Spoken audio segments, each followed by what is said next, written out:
Welcome everyone to our February 9th Special Education Leaders Meeting. As we kick things off, we just always want to ground ourselves in DESE's educational vision.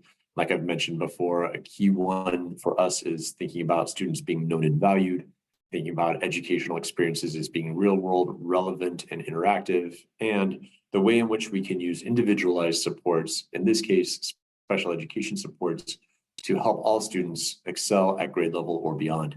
So again, that's just where I always want to start to make sure that we keep coming back to that. And let's move though to today's agenda. So I'm really pleased that we have our guest, Alan Kelly Carson, with us here today to just go back over the DESE DDS residential prevention program.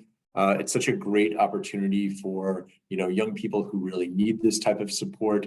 And the enrollment period is about to open again. So just really excited to have our colleague from DDS here to talk about that. As always, some special education updates. And then I'm going to take these out of order. We'll do the general supervision updates briefly. And then when we get to the new IEP, I'm really excited to share with you 12 new forms that we've just put up on our website. So with that, Ellen, if you're able to come back on screen, really glad to have you here today. Thank you for stepping in for a colleague of yours, actually, to just share some great news about the residential prevention program. Okay, it looks like I can't come back on. I don't. Well, let me help you. It says because the host has stopped it. So okay, well, let's start it again. Here we go. All right. Thanks for being with me, Ellen. All right, there we go. Okay. Thanks. Hi, everyone. Thanks for having me. And I am pitch hitting for Beth Doyle, who is a colleague of mine who actually runs this program. And we just want to talk about the program a little bit for you today. And I think many of you already know about it, but this might be new information for some of you. So next slide, please. All right, so it's really the DESE DDS residential prevention program is a wraparound program. It provides in-home and community supports for kids who are DDS eligible and are at risk of a future residential placement. The Department of Elementary and Secondary Education funds the program, and the Department of Developmental Services manages it. And the intent is really to increase the family's ability to support their child at home and in the community. We do have an individualized plan of supports for each student in the program, and it promotes skill building, independence, social integration in the student's home and community. And right now we're supporting just a little bit over, supporting around a little over 800 students each year across the year. And it's open to students who are 6 to 21 years old. Again, they have to be DDS child eligible for and served by an IEP through school, and are living with his or her family. And child eligibility at DDS is really for those children with severe and chronic disabilities due to an intellectual disability, autism spectrum disorder, Smith-Mageddon syndrome, Prader-Willi. We also find children eligible if they have substantial functional limitations. From Williams syndrome, Down syndrome, cerebral palsy, spina bifida, fetal alcohol syndrome, and Fragile X. If the student is homeschooled, they still can take part in the program, and they need to qualify for special education and receive services through the school. Students who are living in group homes and congregate care settings are not eligible. They have to live in a family or caregiver home. One of the other pieces, and they usually are priorities, are children or students who are returning from a residential placement back to their community and their district. So I just wanted to say that as well. So, and each year there's probably anywhere between 2 and 5 kids that we take in that way. So next slide, please. Okay, so the program really conforms to self-direction policy that drives much of what DDS does. Families and their navigators just really individualize the goals and support plans. And within the programs, there's 3 general areas that students and families work on. And these are skill building, independence, community integration. And you can see from this slide some of the examples of what students actually work on. And to do this, to make this all happen, families hire a skills trainer that works directly with their student. And the families have to have a minimum of at least 3 hours of skills training a week in the home or community to be part of this program. And the navigators work with the families to develop the goals in these 3 areas. Okay, next slide, please. Okay, so the benefits for the students in this program, each family in the program is working with a designated family navigator. We have 43 agencies, provider agencies are qualified to help us with this program, and 37 are active, and they're all spread over all of Massachusetts. And families can choose an agency that they want to work with as long as it's in their DDS region. And the family navigator actually is the person that puts all the components of the program together. And they really help the family find staff. They're either on their payroll or they're hired as independent contractors. They help families come up to develop the support plan and help families manage the budget that they have. So the family, the skills trainer, and some of the families have a senior level therapist and navigator work to develop a annual plan for the student. And I would say generally most kids are working 2 to 5 goals on average. And the services are provided in the afternoon, evenings, and weekends. And the families and the skills trainers will work out a mutually agreeable schedule so that it will work. There's 2 major components to this program. Is we have supports and services, and then we have a goods and reimbursement part of it. And so we want most of the resources to go into the staffing, to the supports and services. And so we have this 55-45 rule so that families know they need to spend more on their supports and services. And the supports and services include things like skills training, senior level therapists, therapies. We can do music therapy, arts therapy, biofeedback, peer mentors, and respite. And then the goods and reimbursements include things like community activities, family training, specialized nutrition. We purchase a lot of safety equipment for the home, uncovered medical expenses. Most families do spend most of their budget on their services and supports. So, all right, next slide, please. Okay, so you can see from this big blue splash, we're having this open interest period, which we have every year from March 1st to the end of March.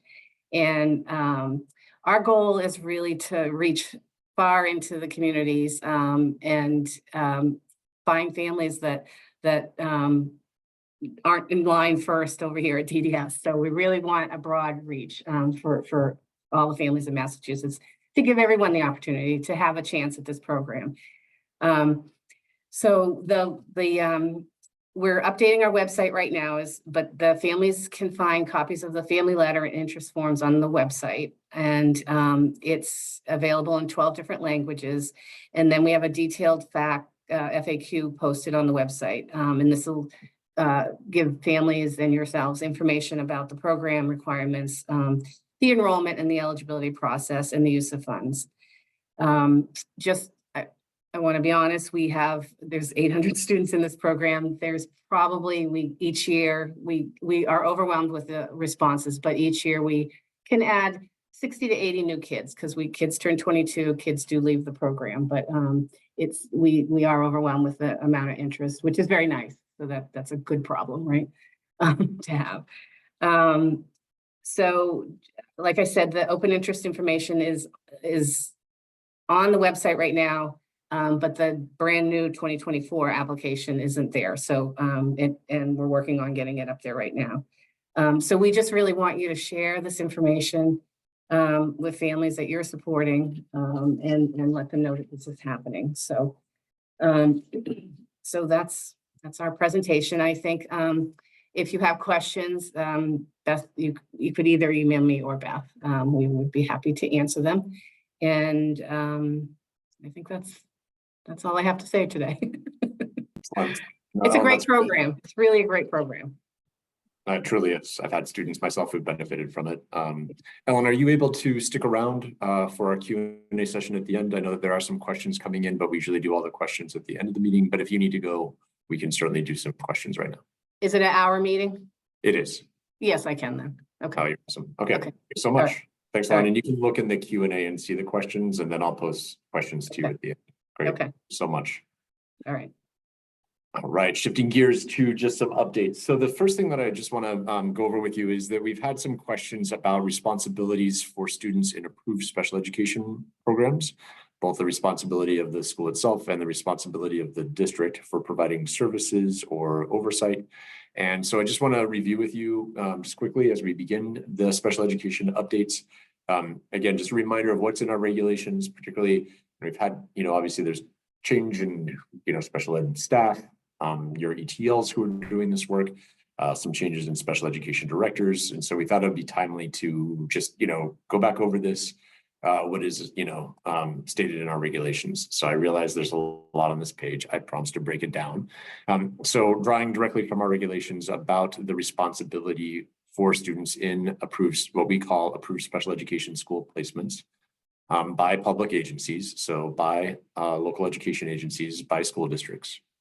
Let's just start with the fact that at the beginning, the regulation explains that it's the district's job, the administrator of special education for the local education agency has to make a good faith effort to ensure that the student's IEP is being being appropriately implemented. And what that really means is that the district is responsible for making sure that the student is receiving the services that are in their IEP. And there are some cases where an approved special education school might offer some but not all of the services that are on the student's IEP. And in those cases, it is the responsibility of the district to make sure that the student is receiving all of their services. Service delivery can change through the team meeting process, and we would ask you to rely on that.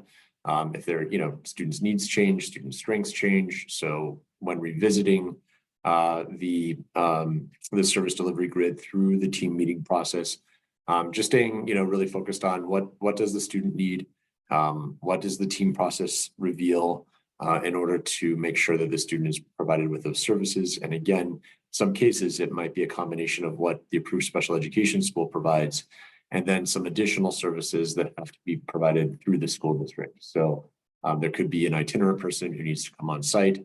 We want to make sure the approved special education schools know that we need you to welcome that person into the school, and at the same time, we need the districts to know that it's then your responsibility to have that person go in to provide those services.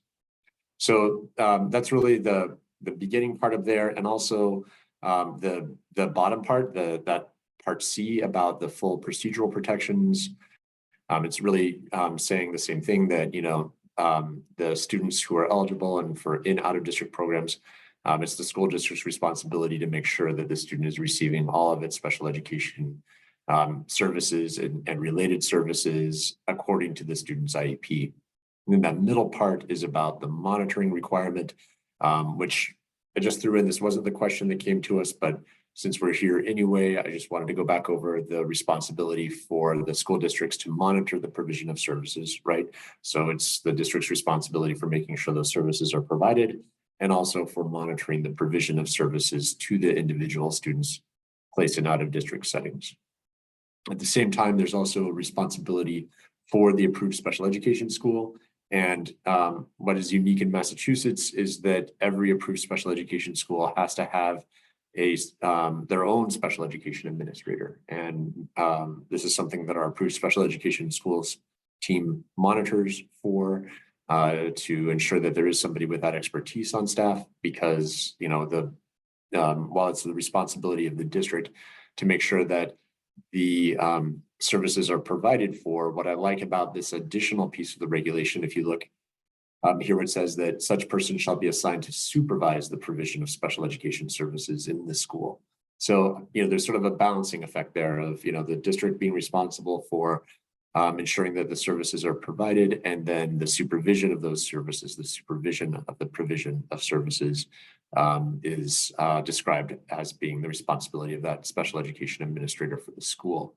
And, I think that really helps to make sure that we cover students' needs, that we are making sure that that provision of service is there, and that it's being delivered well. And I think that's the two parts of these regs that come together to support our students in out-of-district programs.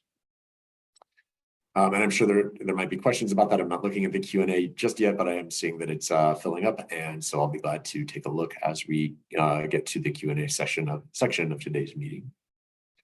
Turning our attention to some opportunities, I'm really excited about three grant opportunities I'm going to share with you. This one is an assistive technology grant opportunity from the Doug Flutie Foundation for Autism. So I know we're putting the link in the chat, but this is money that is being available for school districts to be able to serve individuals with autism that really that need technology, that need either an established technology program in place or have expressed an interest in starting a program using iPad or other technology tools.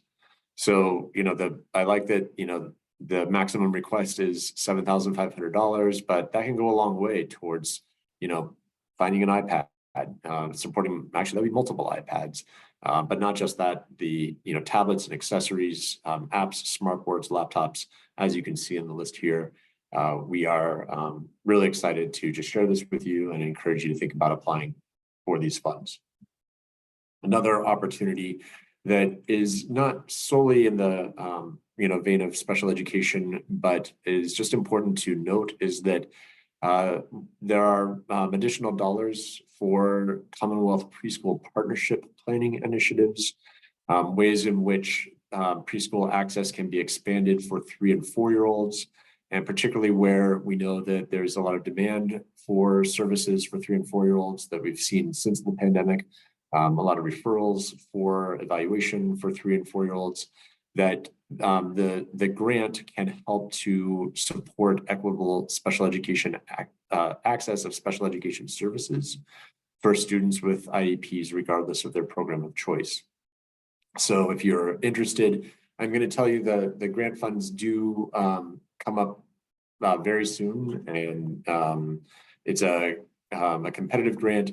And while I'm telling you about this, and if you get a chance to just look into it further, there will be other rounds. And so if you're not able to make this round, which does close soon, then we just want to make sure that you're on the lookout for other rounds of this. And we'll, as I learn more and get more information earlier, I'll make sure I pass it on to you as well. The final thing that I want to mention in the way of grant opportunities, actually, it looks like my slides got slightly out of order. I do apologize. So that CPPI grant, like I was saying, the deadline is coming up fast, and that's February 16th. And there's the link for the CPPI grant and some additional information about it here. But like I said, I know that's fast. Maybe you have a community that's already involved. So if you're already planning, think about how that piece about equitable access to special education services could be built in if there's already a movement underway in your local district to submit this grant. If not, just be on the lookout for future opportunities. And then tying back to, before we started the recording, I showed the image of the way in which an approved special education school in Massachusetts has really evolved its use of calming spaces that we want to really invest in that type of approach.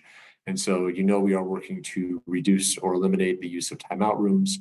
So we've created a grant opportunity. The application closes on the 20th, but just like I was showing you in that image of ways in which the school has invested in, different materials to have in a space and the training for the staff about how to approach a space where it's a student's choice to go there. The combination of the materials you would need to do that, and maybe the training you would need to do that, would be things that you could use this grant to be able to fund. And so we're hoping that we have a robust response to this, because we just really want to promote students being in classrooms, in learning environments where they're able to be with their classmates and reduce the amount of time that they have to spend out of the classroom, particularly in light of the interrupted learning experiences that students faced through the COVID pandemic. So those are some of the grant opportunities that we wanted to let you know about. Just a quick reminder, at our last meeting, I mentioned that for students who turned 22 during the pandemic, we have $10 million available for them for transition services after they turn 22. And you just heard from Ellen Kelly Carson. Ellen and I and others are working really hard to make those services available through adult serving agencies. And what we need districts to be able to do is to help us increase the amount of contacts that families receive in order to engage in these services. So just like we talked about last month, we have created a section of the security portal where you could help DESE reach out to these families. And we appreciate all the districts that responded last month. And so if you didn't get to it last month, we're asking that you maybe, you consider doing so now, so that the lift for you, we tried to make as light as possible so that you can get us the last known addresses for the young people who fit into this category, who turned 22 during the pendency of the pandemic. We have those list of names for you. We've provided them for you through the security portal. What we just need you to do is to match up their addresses, which you all have, which you've done very well for us. Those of you who've already done this, so thank you. Those of you who haven't, we just ask that take a little bit of time, just give us these addresses so that we can get information out for families, because we're in partnership with the Federation for Children with Special Needs. Really appreciate the way that they have worked to create just a hotline available, an email address available, a link available, because they're our one-stop shop. If a family reaches out and contacts the Federation is then connecting families to these adult serving agencies, to DDS, to MRC, to Mass Commission for the Blind, to our MACE initiative for inclusive college opportunities for students. So really all we're trying to do is just, get families in the door so that those services can be provided to their young people. All right, my last special ed update is just to go back over the schedule. And unfortunately, I did hear from folks in our last meeting, a reminder that March 29th is Good Friday. And I really tried to find another time, and my schedule is as tight as yours. I do apologize that I'm not able to find another time, but as always, we will record and post the session. So I understand that, for some people it's a religious day, for others it's a holiday, a day that you have off from work. And I apologize, we will be more careful next year, but I was just not able to move it for this year. And like I said, though, we will record and post, and we just ask that maybe just go back and take a look or listen to the recording in order to just stay up to speed on the updates that we provide in these meetings. All right, I'm going to skip over the new IEP update just for a minute, and I will spend some time there, I promise you. I'm going to spend just a few minutes talking about general supervision. Remember that we have talked about at every meeting we've had this year about our work to really integrate our work around DESE's responsibility around ensuring outcomes, working towards outcomes for students with disabilities, working for accountability. And it's all these pieces that have to fit together. You know that in December and through January 26th, we went out for public comment on 3 of our procedures, our draft procedures, our draft problem resolution procedures, our approved special education procedures, and our public school monitoring procedures. And you see those 3 here.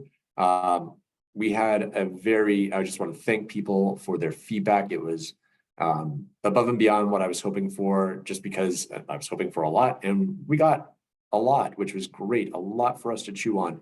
And what I appreciate about a lot of the feedback is, really focusing on, doing more to put students and families at the core of what we do. And I appreciate the push. I'm not, I think we were already working very much towards that, but student voice, family voice, just like we have with the new IEP, there's a strong push for that for the procedures. And so we are taking your feedback seriously, and we're not rushing the process of them producing final set of procedures. We really need to kind of mull over what you gave us, and we want to give that the attention that it deserves. And I mean that very sincerely.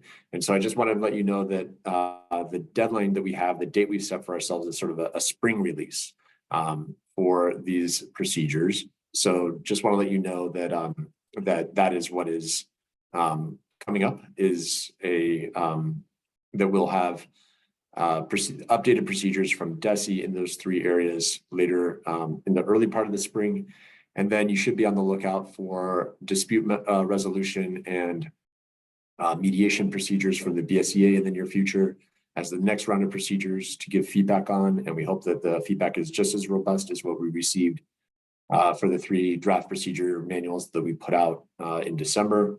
And then, the other work continues to go on, like we talked about in the last time, the LAA determinations, the conditions for assistance. Appreciate all the data you provide us for our data protocols, particularly related to our annual report that we provide to the federal government in the form of the SPP APR. So again, just appreciate all that you've done to give us feedback along the way. We're trying to be very transparent about the changes we're working to make, and we look forward to just providing you continual updates along the way and letting you know about next steps.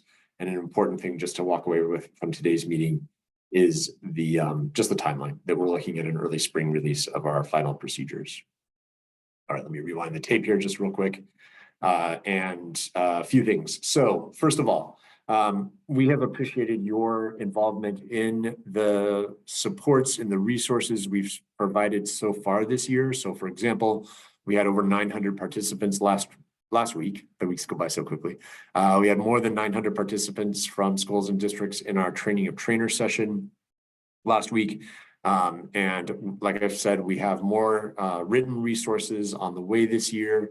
And we are very curious about what you also need to continue to support the implementation of the new IEP.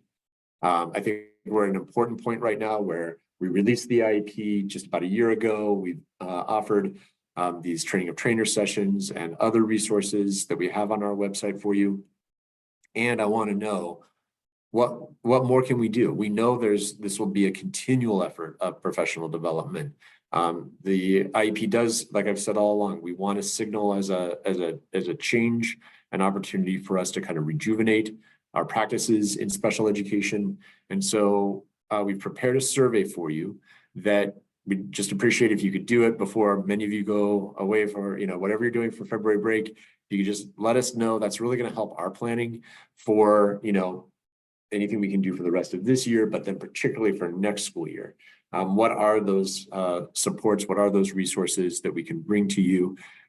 We want to know about, do you want more in-person? Do you want virtual? What topics? We sort of took the various topics of the IEP, assistive technology, autism, transition, just 3 examples, said, which of these would be helpful for you to know more about? Or is it actually just the whole thing? Like, do you just want to go back over the whole IEP?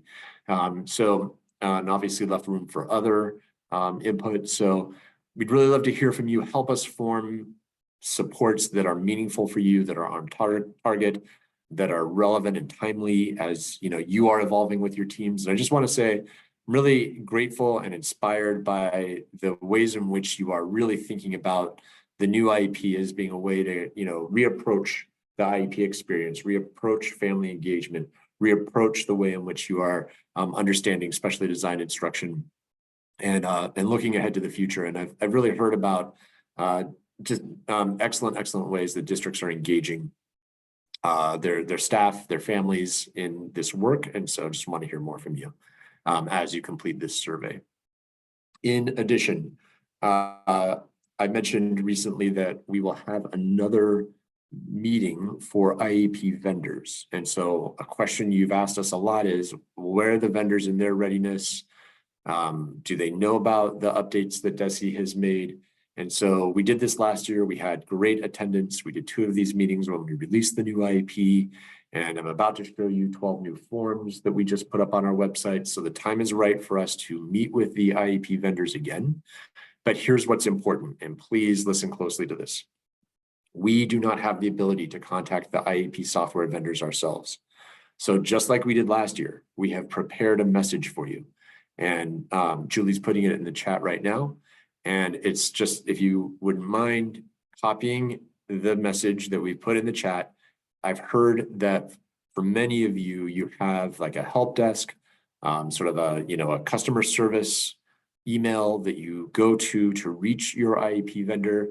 If you wouldn't mind, just put that message right into that customer service email address for your IEP vendor, because we really want to make sure that they know that we're offering this, that we hope they will come with the same numbers that we had last year so that we can answer their questions, so that we can review our new forms, and really just help to get ready for full implementation next year. So again, March 5th at noon, and you have that sample email to just hopefully just turnkey, just take that email, cut, paste, and plop it right into an email to your IEP software vendor. So we hope that helps.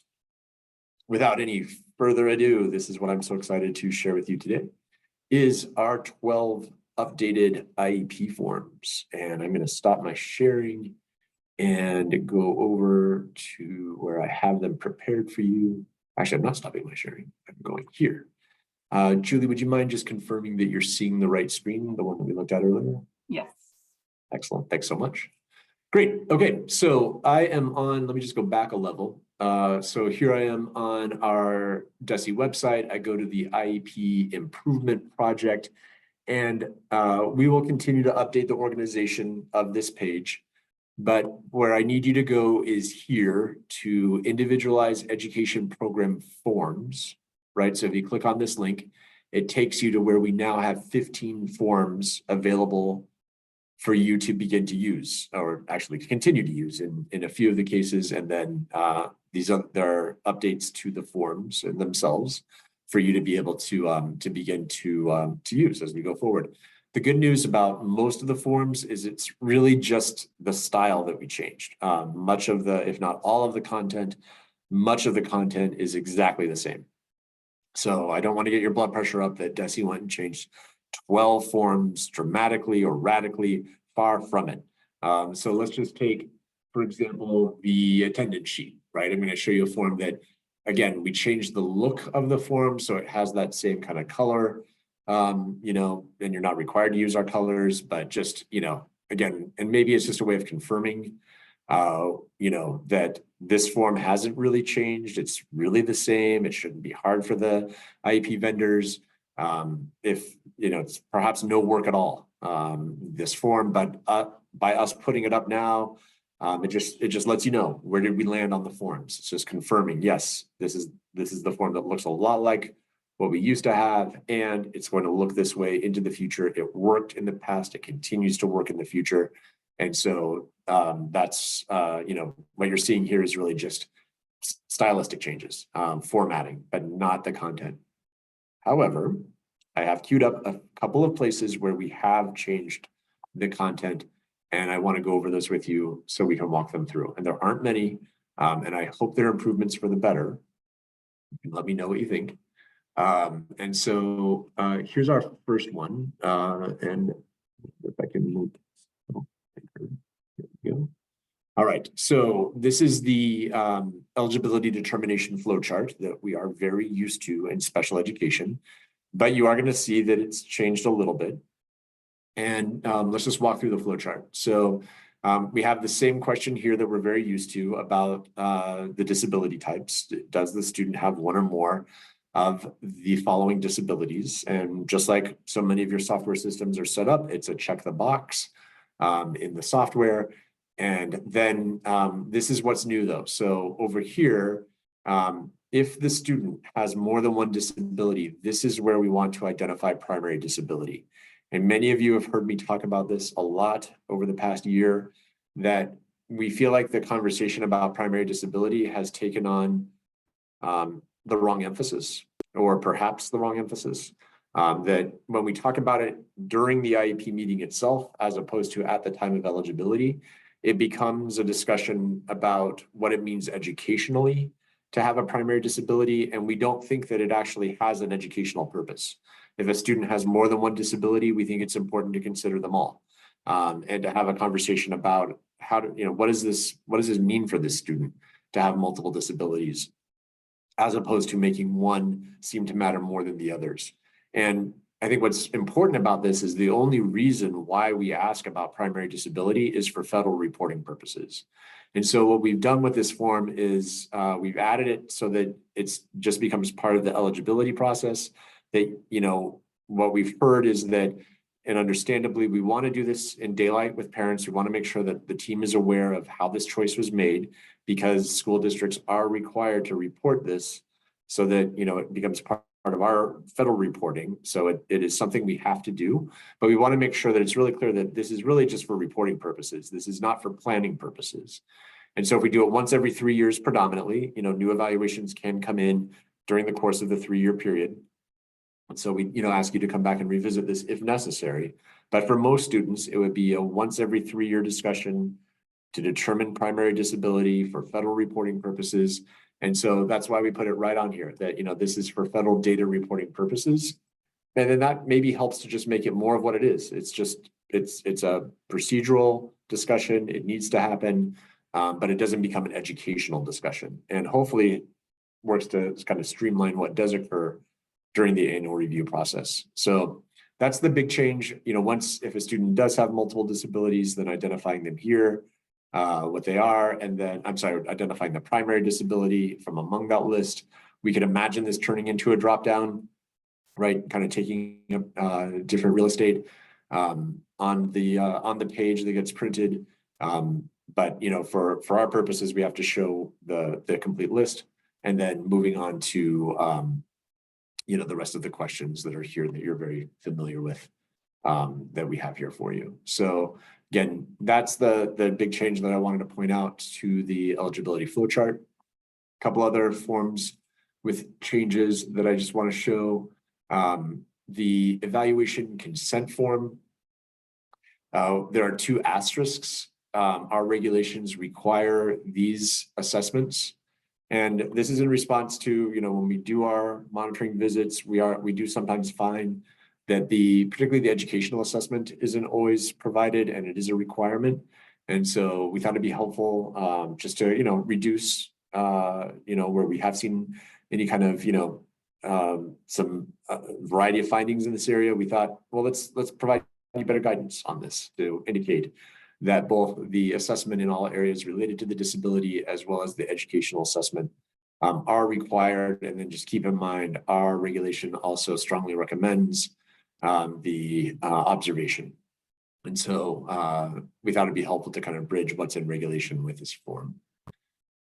And then, from there, not a lot of huge changes. So, the placement form overall looks pretty similar. We just worked to identify, particularly just making sure we reaffirmed if there's another authorizing agency requiring a placement of some kind, that we spent time really just thinking through the lists for both placement forms for younger students and older students. So just notice for our 3 to 5-year-olds, there are fewer of these institutional settings that are actually used for 3 to 5-year-olds for good reason.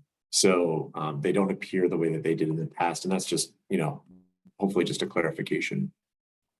There are some things that we considered changing but didn't. So for example, the notice of proposed district action and then the notice of district refusal to act, we did keep as 2 forms. And we went out and we did, some asking around about this. And we thought about combining them into one.